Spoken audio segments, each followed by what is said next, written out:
very much, Mr. Mayor, Deputy Phelan, councillors, ladies and gentlemen.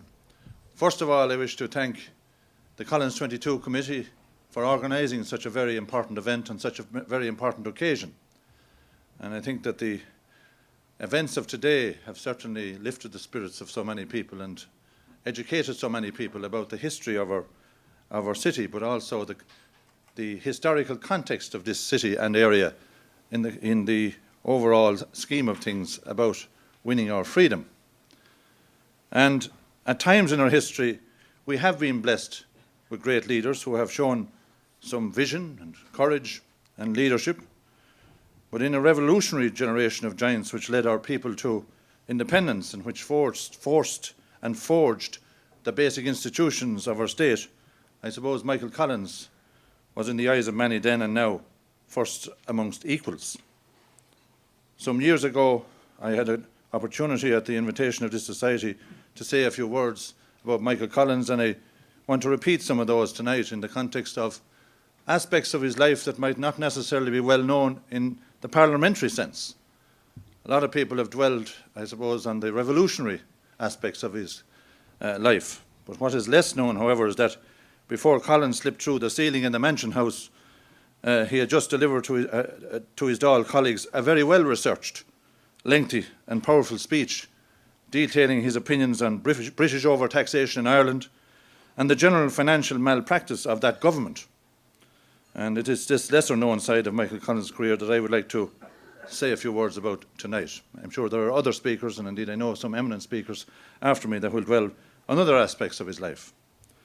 But Collins, in his role as Minister for Finance with the first and second Dáils and later with the Provisional Government until his untimely death, made a major contribution to establishing the aspects of finance in this state that are there up to this very day.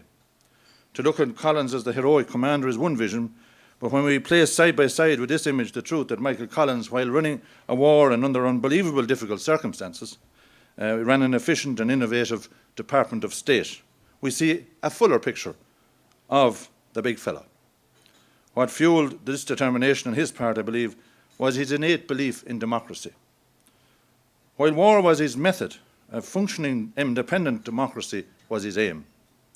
And it is of immense importance in our reading of Michael Collins' story that we note that he was insistent and that while one government was being dismantled, that the functioning foundations of its replacement were being established. To that end, he refused to see his role as Minister for Finance as a nominal one. This cannot be said for most of the other departments, as Collins famously pointed out in his well-known attack on Austin Stack, who was acting Minister for Home Affairs, when he was heard to say, "Stack, your department is nothing but a bloody joke." Probably the strongest example of the Collins' outstanding achievement as Minister for Finance in the period of 1919 to 1922 was his raising of much-needed revenue through the national loan. He was certainly ahead of his time when you consider that today.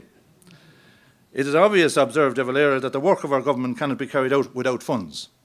And to that end, Collins prepared a prospectus for the issue of a loan of £1 million, £500,000 to be offered the public for immediate subscription, £250,000 at home and £250,000 abroad in bonds, in such amounts as to meet the needs of the small subscriber. The registered certificate was issued in denominations of £1, £5, £10, £20, £50, and indeed £100. The loan was to finance a consular service, a national civil service, a national arbitration court system, an industrial development aid, an aid also for fisheries and reforestation, and to reopen technical schools in Limerick, which had been closed by the British, and very importantly, to establish a land bank. So Collins set up a finance committee which was made up of 16 deputies to establish the machinery needed to issue a loan and to collect the subscriptions. And they went around the country doing precisely that, and you can imagine it is no easy task, since the authorities moved swiftly to suppress the collection of any money for the new Dáil, which was proclaimed illegal on the 12th of September 1919. So police and military raided the Sinn Féin office at 6 Harcourt Street, from where Collins ran his finance department. Collins only escaped yet again by climbing through the skylight, as usual, into the roof and across the adjoining roofs, and this raid prompted Collins to obtain the minister's permission to buy a house, which he could safely administer the national loan. For Collins, no money collected meant no real economic independence from the British, and no economic base on which to build a new state. He arranged with Bat O'Connor, a friend and a builder, to buy another Harcourt house, this time number 76, where O'Connor built a secret closet to house the books and papers of the Department of Finance. Thankfully, another escape route for Collins himself was incorporated as another raid followed in mid-October, and €35,000 in a child's coffin was largely hidden under the house. After the second raid, Collins moved to Henry Street, then to Mary Street, then to Andrew Street, and on and on.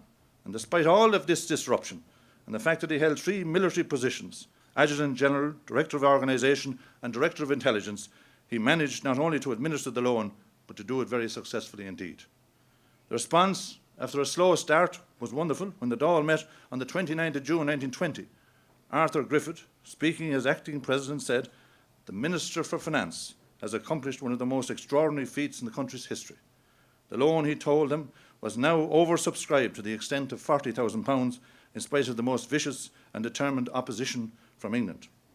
So Collins submitted a final figure sometime later for the loan of £370,000, 165 shillings, together with a perfectly accurate list of receipts and the breakdown constituency by constituency. The loan's success made the rapid expansion of the Dáil's activities possible, the appointment of diplomatic representatives to 7 European countries, to Russia and to 4 American cities, to the appointment of an ambassador to Washington, a land bank, as well as a court of justice and equity, and a criminal jurisdiction was established, and appropriations for departments totaling £100,000 were approved. £150,000 was voted for the establishment of an import and export company, and many other minor projects were supported. So thus Collins, while waging a war, saw meticulously to the running of the Dáil's first huge financial enterprise. His concerns for administrative propriety became a matter of note during his years as Minister for Finance. In contrast to some reports submitted orally, if at all, by other departments, Collins presented detailed and accurate reports. He proposed a motion that the Accountant General be appointed to all departments, an Audit and Accounts Department to the Finance Ministry, and a General Auditor for all departments. In fact, the Auditor's report in the accounts for 1921 serves as a monument to the meticulousness with which Collins kept the Dáil accounts, notwithstanding the fact that the Anglo-Irish was at its height during the first half of that year. One of his concerns was to establish the primacy of the Department of Finance over all other departments, and that certainly is with us still today, as I can testify. It was established without question, but was often resented by others, especially as Collins fielded Dáil questions in all their financial matters as well as his own. And at the same time, he worked with Griffith to establish an income tax department. There were, however, major problems with the administration of this, because in October, the ministry decided that income be levied at a rate of 60% of the British assessment, up to £500, and at 75% above £500. However, by March 1921, he concluded that tax was impossible to collect in the present circumstances, and it was decided instead to instruct taxpayers not to pay the British, but to hold for the Republican government. So the treaty negotiations also brought a huge challenge for Collins and the economically inexperienced Irish delegation, as we know. They faced a formidable team of British politicians and Treasury officials. And Collins, during this time, worked closely with Joe Brennan, then prominent in the Castle's financial administration. Brennan secretly typed 8 full memoranda and 2 statements which saved the delegation from accepting unnecessary liabilities from the British in the treaty which followed. Brennan went on to become future Department Secretary of Finance and Governor of the Central Bank, and he continued to work closely with Collins. So the formation of the Provisional Government on the 16th of January 1922 began a new phase in the political life of Collins, and he became Minister for Finance. He became less involved in the day-to-day running of the department and concerned himself more with matters of policy. And his official duties were with the Treasury, the Northern Ireland Parliament, and the British government. It was an extraordinarily difficult time for him as Minister for Finance, since he had to balance the demands of the underfunded new nation and those of the British government within the terms of the treaty. On the 12th of July 1922, Collins left the cabinet to become Commander-in-Chief of the Free State Army, fighting to uphold the government he had fought to establish. So Collins established the primacy of finance, and the Controller and Auditor General that we have in the Oireachtas today is an institution that he established in June 1920. he appointed a person called George McGrath, well-known industrial family, but here Collins is thinking not about the appointment, but about the broad and correct procedures and accountability which must go with the particular position that he was creating. After the truce, he actively discouraged Dáil deputies' involvement in unproving financial schemes, and he managed to get Dáil approval for the appointment of a registrar or supervisor of societies. When he said, "We are starting what is now a new order in Ireland, and one of the duties of a national government is to secure that thrifty people shall not be deprived of their savings by any kind of scheme or any kind of society or any group of individuals." He certainly was needed in the last few years. In other words, deputies should not involve their names with investment schemes. He commented, "I never did allow my name to go forward for any such scheme and never intend to." So, ladies and gentlemen, that's just a brief summary of the administrative qualities, the parliamentary qualities, and the qualities that he displayed as Minister for Finance and in the formation of a lot of the institutions of the state that are still with us very forcibly, and is testimony to his vision and his experience with what was happening elsewhere, perhaps, that he was able to not just talk about them, but actually do something about them in such a short space of time, in fact, over a 2-year period. So he was the first person to raise money to run this country. And in our first year, he was able to stabilise his financial situation in the country. He was also a significant negotiator in terms of the amount of money that he required to run the service and to run all of the public services that are essential for the provision of any particular state.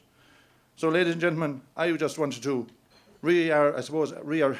reiterate those particular words about the parliamentary side, considering that I am a member of Parliament myself, on how, in building up Ireland, how he contributed enormously to the administration of so many particular departments of state and institutions of the state that we often take for granted, but which are so valued and valuable over the years and still valued today. And that parliamentary side, I'm sure, often goes unheralded and often goes unsaid for the amount of work that was done in order to ensure that that, in my view, is as equally important as the revolutionary side that we often see, I suppose, romanticised very often in song or in film. But I would like to take the opportunity here tonight, with your attendance here tonight, to perhaps bring to your attention another side of his life, which is terribly important to the foundation of our state and the foundation of our country. Thank you.